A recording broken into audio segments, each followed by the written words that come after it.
Yo, Novatos, thanks again for tuning in to yet another video. Infamous coming at you live from the West Coast yet again, San Jose, California. So this is my Motovlog number 2 of the day. I am really behind on these videos. I just had a baby girl, third kid. I've been extremely busy, just helping out around the house, chores, groceries, errands. Just, man, there's just absolutely no time to ride. And I finally, after 4 weeks on this bike, of course, I have 2 bikes. I've been riding my Sportster, but I haven't ridden it in about 2 weeks. So I haven't ridden completely in about 2 weeks. I haven't ridden this bike in about 4 weeks. So just out and about, getting close to another milestone, being a YouTube partner for 4 years now. 4 years, time flies. We're also getting close to 1,000 videos on the channel. And, you know, it's just a grind overall. And in case you guys are wondering, Motovlog Setup, I'm recording in the Action 2. I'm giving it a second try. Alright, I'm giving it a second try. I'm recording in the lower res. So this is currently 1080p, and I'll try to render it up to 2K or 4K or whatever. But currently on 1080p. So it'll be a little bit easier to edit on the rig. But anyways, Action 2, without the touchscreen or the additional battery, and of course my digital recorder. I love the digital recorder because it gets the weight off of my helmet. It gets the weight off of my head. So like I said, we're getting close to my 4-year anniversary on YouTube as a YouTube partner. It's been a while. You know, I've started with a lot of different you know, content creators, a bunch, and a lot of people just drop off after 1,000 subscribers. I think that's like one of the milestones that a lot of people try to get to, is 1,000 subscribers, because that's when you start earning some, you know, some cash. That's when you start earning some money off of the ads and stuff like that. And I think once people hit that 1,000 subscriber mark, that's when people just start to really drop off. Because, guys, this hobby, especially as a content creator, it is expensive. All right, it's gonna cost you a lot of money just to do it. 4 years in, and I haven't really made anything. If anything, the YouTube content has cost me more money than anything else. All right, because you know, you're putting in the time, you're filming, you're editing. We're talking hours and hours of content, and then of course you also have to store the content, you have to edit it. We're talking, you know, if you're filming in 2K or you're filming in 4K, that you need more RAM, you need more memory. And if you're motovlogging with the 2 camera setup, then you need even more memory, you need more RAM, you need a better computer.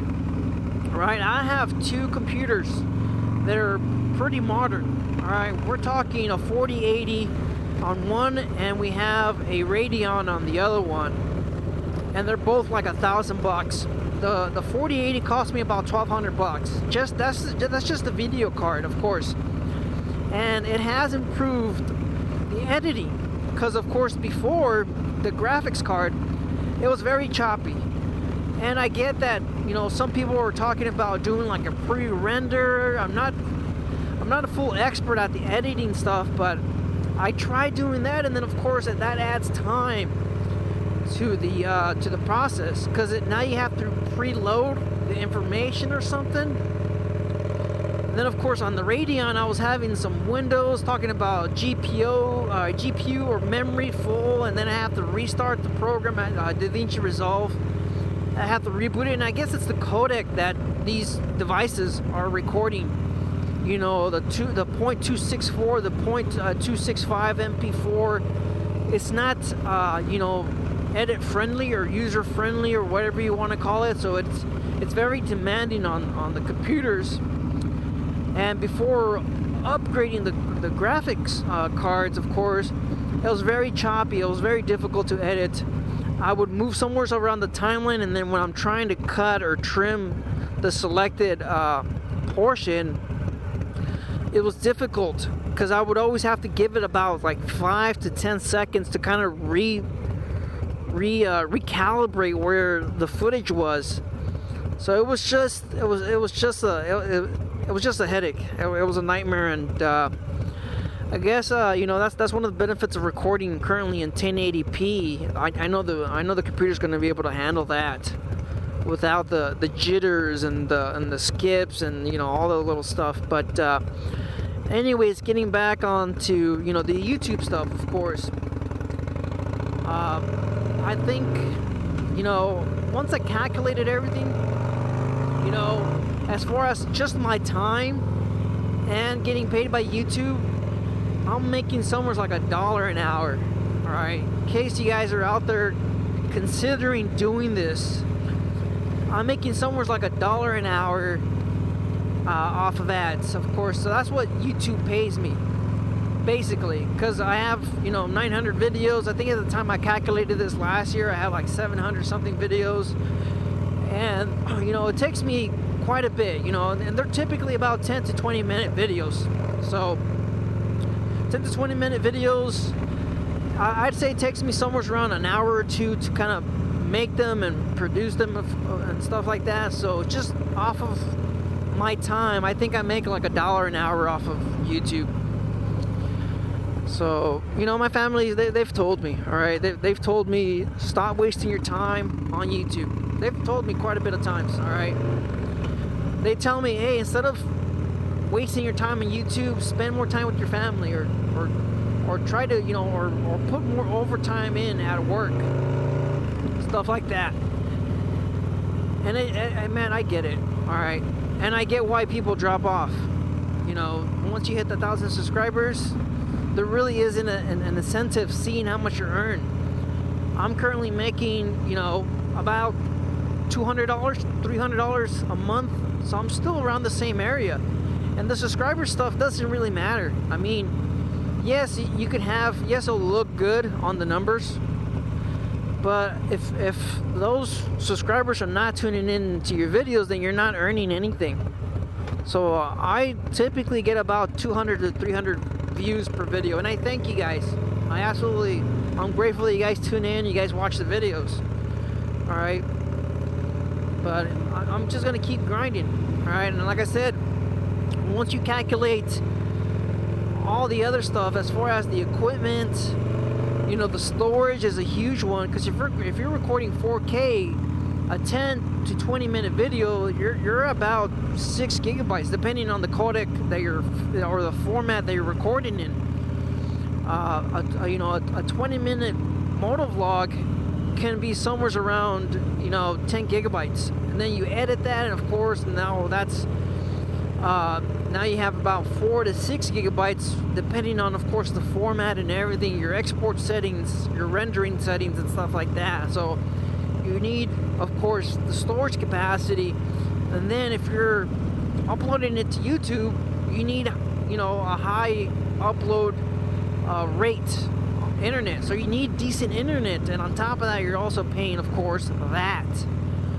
So I think once I run all the numbers as far as equipment, my internet cost, my upload speed, because I'm paying, of course, for 100 megabytes per second on upload. All in all, I think I'm probably paying somewhere like $5 an hour just to run the YouTube channel. And I mean, it's a hobby. I enjoy doing it, even though it's costing me money. But I mean, if you're in this to make money, just don't. All right. Unless somehow you just become super viral and you shoot up to somewhere like 40,000 subscribers. If you could get up to 40,000 subscribers, I think you might start earning a little bit of money at 40K. But as long as you don't have 40,000 subscribers, you're honestly paying YouTube. You're paying YouTube to really put your content out there. And if you're someone that's earning, $50 an hour, why would you take $1 an hour on YouTube? But like I said, it's a grind, guys. It's a grind. if you're out there, you're trying to get to 1,000 subscribers, and guys, the grind does not stop at 1,000. It does not. You're gonna keep grinding. All right, you're gonna keep grinding. I would say, realistically, set a goal for 30,000 subscribers. Set a goal for 30,000 subscribers, and then once you hit the 30,000, I don't know. You know, you could decide to keep doing it, or you know, just to give up. Biking Bird, someone that has 50-something thousand subscribers, he hasn't uploaded a video in months. There's also other channels, you know, there's other channels as well that have 100,000, 200,000 subscribers, you know, and they just give up. I don't know if it's a YouTube, you know, that they're just burnt out, or you know, there's a balance on everything. And I've taken a break. Like I said, I've taken a break. I haven't done a lot of YouTube in these last couple weeks, and whatever videos you guys see on the channel, those are videos that I pretty much have on the backlog that I just haven't been able to get to edit and publish them, and you know, do all that stuff, because it does take time. The thumbnails, you know, that's another thing. I have Adobe Photoshop, and I'm paying $10 a month on that. But I also use that for photography as well. So, you know, I guess it's okay. But anyways, hey, thanks for tuning in, guys. Thanks for, you know, subscribing to the channel. Thanks for supporting the channel.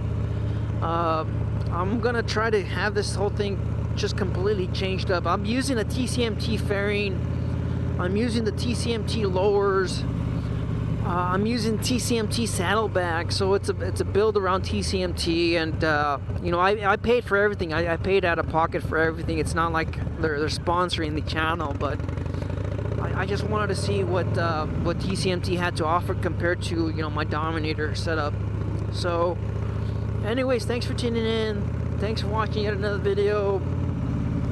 4 years in as a YouTube partner, you know,